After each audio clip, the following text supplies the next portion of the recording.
Hi, my name is Lauren Fox and I am the Executive Director of All Breed Rescue and Training.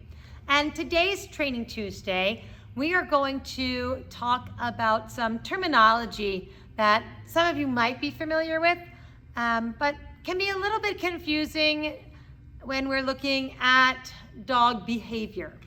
So there's a lot of times that words are thrown around like the dog is aggressive, and maybe you've heard somebody say, oh, my dog is reactive, or you could have heard the terms frustrated greeter.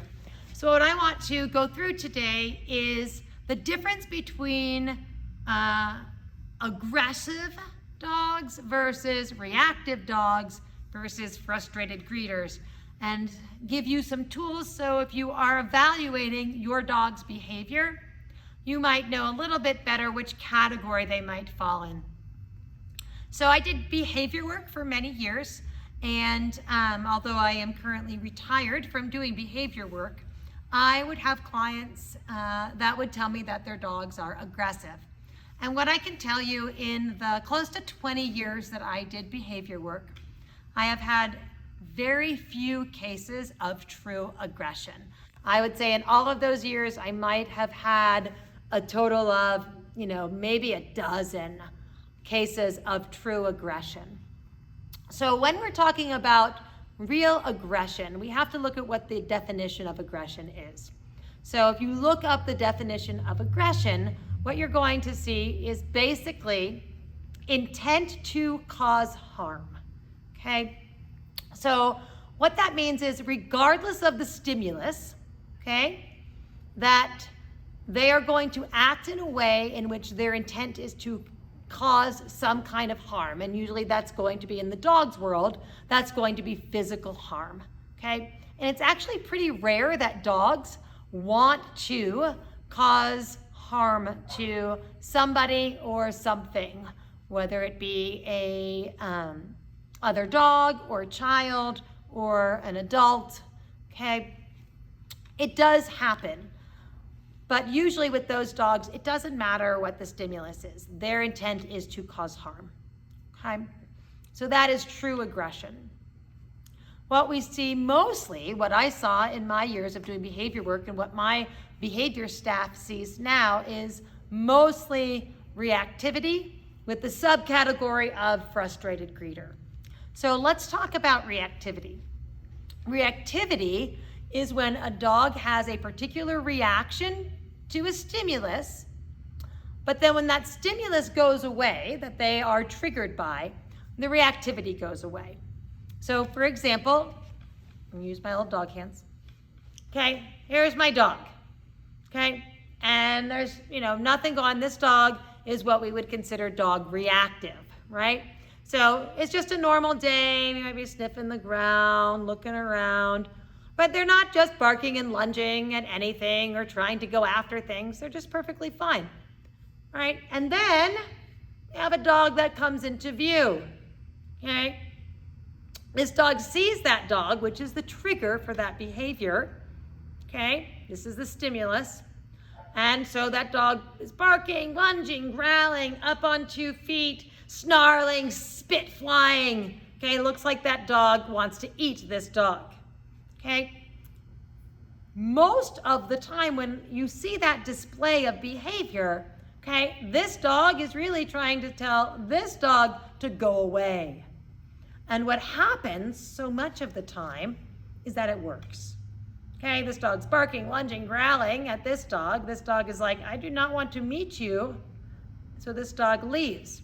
So when that happens, this dog is like, great, that behavior works. Okay? And so it is reinforced by this dog. This dog is like, I am afraid of you.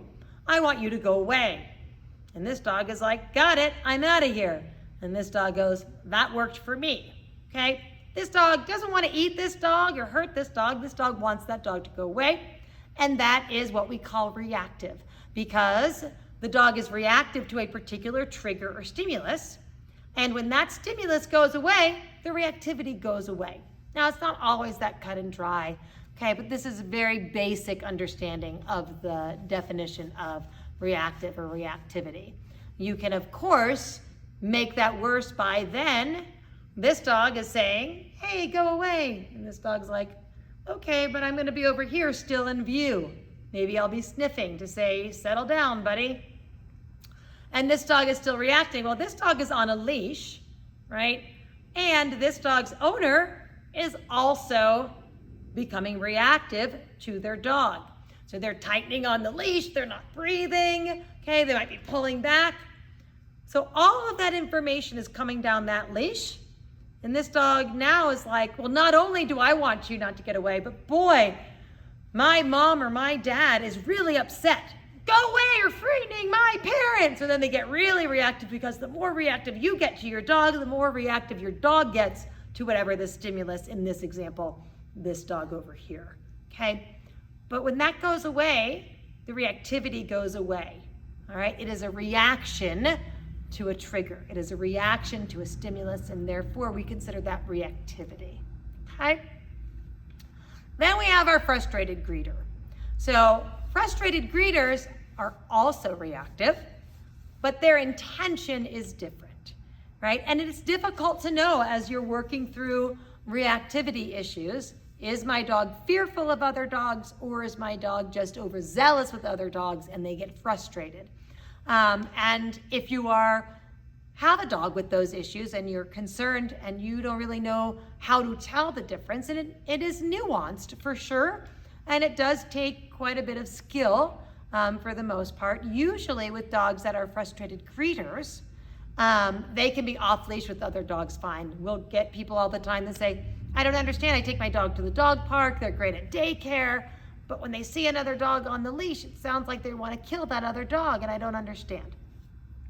That is usually the case of a frustrated greeter. And so what happens is, you've got this dog loves other dogs, like they're their favorite thing on the planet, okay?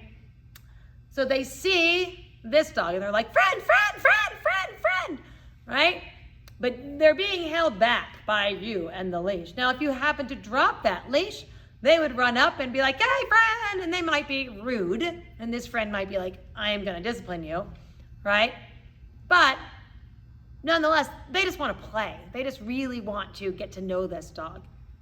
But because they're being held back, they're being restrained, they don't have enough impulse control to understand, and we see this a lot in adolescent dogs, right? That if they settle down, they might get to go meet that dog. They don't understand that their behavior does not make this dog's owner want for them to be able to greet, or even this dog, okay? Because they might misinterpret that. So usually with the frustrated greeter, it is the restraint of not being able to just immediately get to meet every dog, and how they express their frustration of being held back by that leash as they bark and they lunge and they growl. They're up on their 2 feet and spits flying, and it looks exactly the same as a dog who is fearful of other dogs and reactive. So it's really difficult to kind of tell the difference between frustrated greeter and reactivity, depending on how much knowledge you have of dog language, if the frustrated greeter is played successfully or really likes to go to group play. So that's really the main differences between aggression, reactivity, and frustrated greeters. If you are struggling with any of those, we do have some great resources for you. We do have a behavior team here at All Breed Rescue and Training. I will say that our behavior staff is in very, very high demand, so it does take a little bit of time to get in with our behavior staff. Sometimes our waiting list is about 4 to 6 weeks long. But if you can manage it while you're waiting, we have some wonderful resources, a great reactive dog program, and we're happy to help you if you find yourself in that situation. So thanks so much for tuning in to Training Tuesday. If you have questions about frustrated greeters, reactivity, aggression, feel free to leave those in the comments, and I'd be happy to answer them. Have a wonderful Tuesday.